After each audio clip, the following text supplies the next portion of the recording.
So I promise you guys that this isn't a knee-jerk reaction to his latest playoff loss. This isn't a knee-jerk reaction to Russell Wilson kind of semi-choking against his divisional rival, which doesn't even have a healthy quarterback. And this isn't a shot at him because I actually genuinely wanted to make this video a couple of weeks ago. Because I have noticed a couple of weird patterns when it comes to Russell Wilson. One of them is that he did not win an MVP. He did not win an MVP vote. He did not earn an MVP vote, which is absolutely weird because he's in his 9th season. He has been to 8 Pro Bowls, Super Bowl champion, future Hall of Famer. Not a single MVP vote. It's kind of weird. And I think the media does this every year. I think every year he has this great September, great October. Everybody bangs his chest, hypes him up. He's going to win the MVP. Finally, Russ gets his respect. But he kind of tails off in November. And this is a pattern in every season. It's not necessarily that he loses football games, but he kind of tails off in November and December, kind of throws some interceptions, kind of falls under the radar. The media does not criticize him. And this is another weird pattern because the media does not criticize Russell Wilson. Russell Wilson does not have a hater. Skip Bayless, Shannon Sharpe, Max Kellerman, Stephen A. Smith, Colin Cowherd, Nick Wright, all these guys. Well, I don't really watch them that often, but I have never noticed none of these guys hating on Russell Wilson nearly as much as they hate on Aaron Rodgers, Steph Curry, LeBron James, Patrick Mahomes, Tom Brady, because everybody has a hater. It's like almost like you have to pick, do you want to love him or do you want to hate him till the rest of his career? And it makes sense why people do not hate on Russell Wilson. Why? Even on Twitter. Twitter is a really toxic place, but nobody hates on Russell Wilson. All I can see is these tweets. You must put respect on Russell Wilson's name. He's a top 3 quarterback. He's a top 3 quarterback. Okay, we get it. But let's try to be objective about Russell Wilson. And I get it why, as I said, I get it why do you love him. He is the ultimate overachiever. He's the ultimate overcomer. He was a 3rd-round draft pick. He is 5'11". He won a bunch of games, so here is his stats. He never had a season. He never had even an 8-8 season. He never had a losing season. He made the playoffs 8 out of 9 times. He's the ultimate overachiever. He's the ultimate nice guy. He believes in God. He married the rapper's ex. He married the rapper's ex-wife, which is kind of weird. It's kind of a weird, lame move. And he kind of fell up after that. When you think about it, this happened after him winning a Super Bowl. And ever since then, so this period after he married Future's ex-wife, he never won a football game in the playoffs in which the opposing team has scored more than a field goal. So as you can see, you have 3 wins, 10-9, 26-6, and 17-9. All these games were field goals. So 8 field goals overall in 3 games. And when you score a touchdown against Russell Wilson in the playoffs, after he married a rapper's ex-wife, he is going to lose. So this is kind of weird. And I want to talk about this proportion, this part of his career. But first of all, I wanted to say something about the Packers championship game in 2014, because that is the classic Russell Wilson game. The classic Russell Wilson game, he had 4 interceptions in this game. He was down 16-0, but he fought hard. He looked awful, but he came back fighting. 3rd and 4th quarter, that is Russell Wilson. He is fighting. He's great off the script.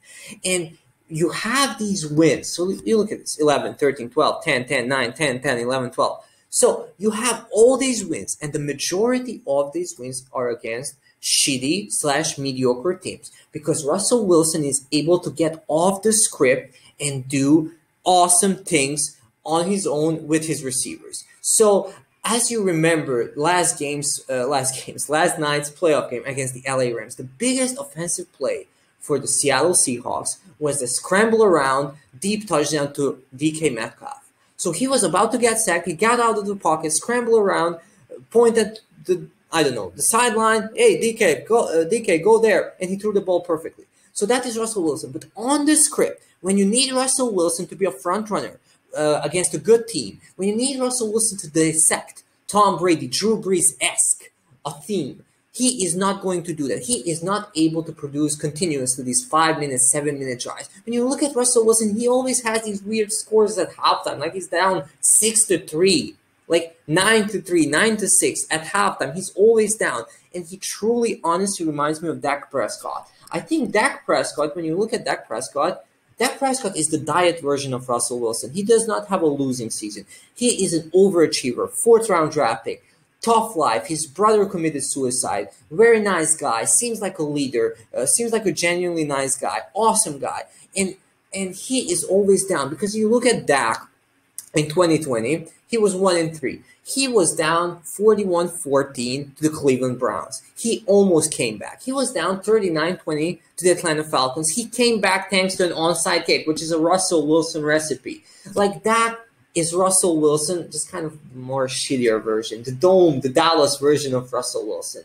So let's look at the division of Russell Wilson since he decided to marry Future's ex-wife. Because everybody thinks that NFC West is this awesome, hard division with 4 awesome teams. But the NFC West had some bad years, guys. Like, since 2015, they are 196, 186, and 1. They're not exactly the NFC East, but they are not the toughest division ever. And when you look at the Seahawks record, 6-2, 33, and 1, and the rest is 134, 153, and 1. So the rest has a losing record.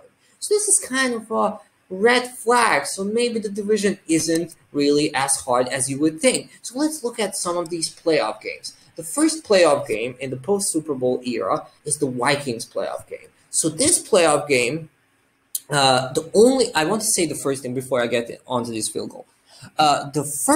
The only offensive touchdown the Seahawks scored was a botched snap. The ball was 20 yards behind the line of scrimmage. Russell Wilson picked it up, scrambled around, and found Doug Baldwin for, I think, a 35-yard touchdown. So it's the classic Seattle play.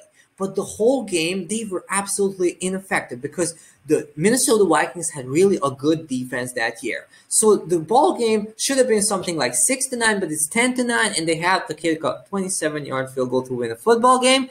Guess what? The Vikings choked, and Russell Wilson got away. So he absolutely should have lost this football game. Next up, this is the Carolina game in which he got eliminated.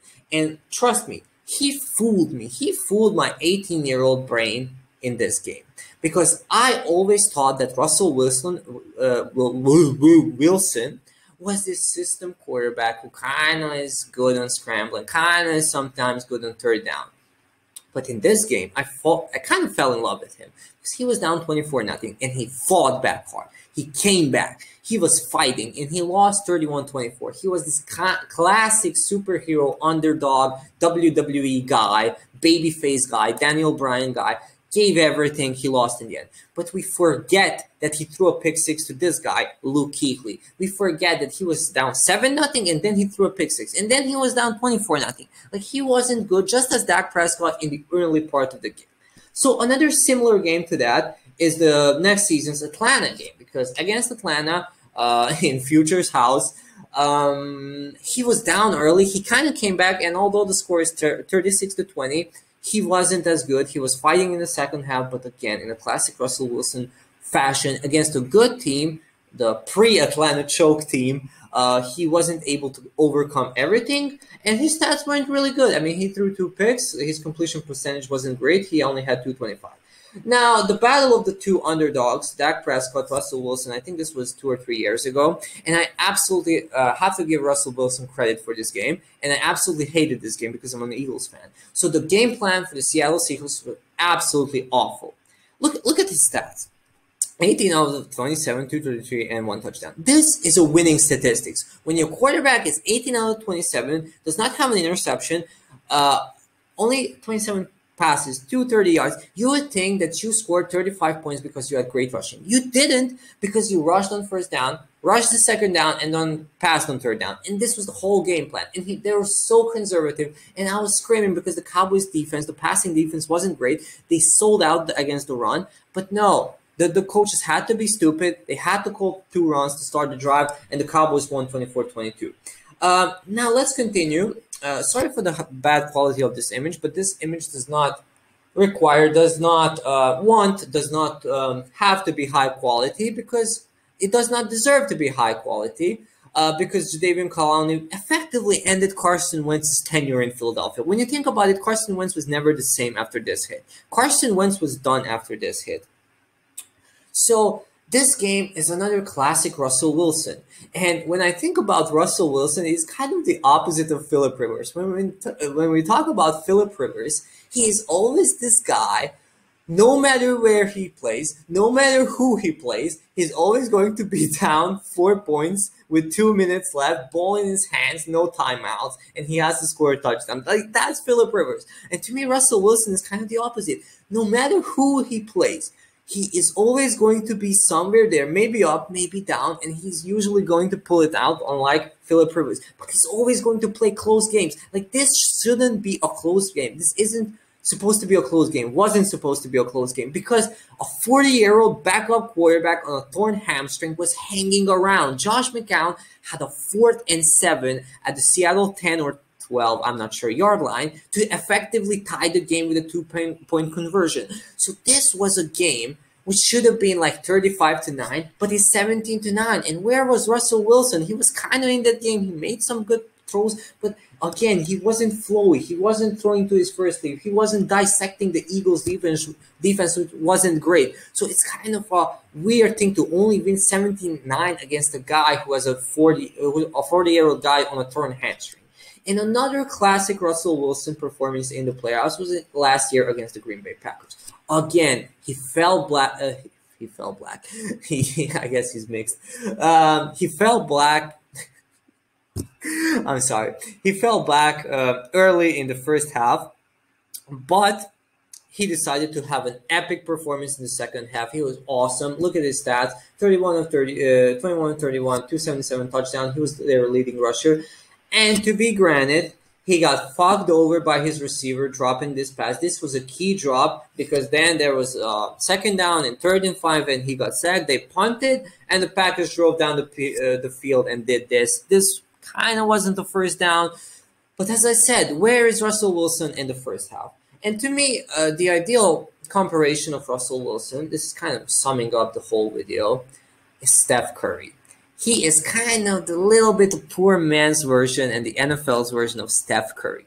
Because Steph Curry, to me, is this guy who never won the finals MVP, just like Russell Wilson never won a vote, an MVP vote. Steph Curry is a champion. Steph Curry changed the game of basketball. Like, the basketball game is played different because of Steph Curry. Russell Wilson changed the game of football because unlike Michael Vick, who was a dual-threat quarterback, Russell Wilson is a pass-first dual-threat quarterback who knows how to slide. He taught all these guys. He paved the way for guys like Kyler Murray to come in his league and kind of beat him sometimes in the divisional rivalry. He showed how to slide. He showed that it's possible to be a dual-threat quarterback who's a precise passer, who knows how to slide, who knows how to keep himself healthy. Because Russell Wilson has never missed a game in the NFL. He is undersized, just like Steph Curry. And as I said, he kind of comes up short in the finals because in the playoffs, in the NBA finals, in the NFL playoffs, the game gets physical. And because they are undersized, they are not able to stick to the script. And Steph Curry, it was kind of forced.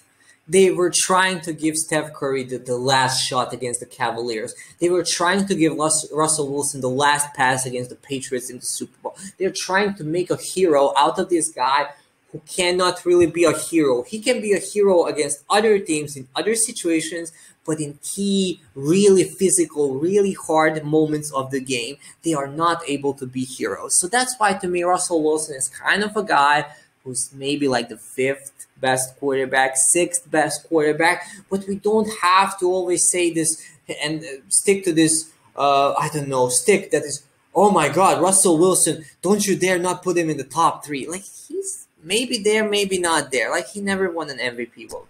So thank you very much for listening, and cut!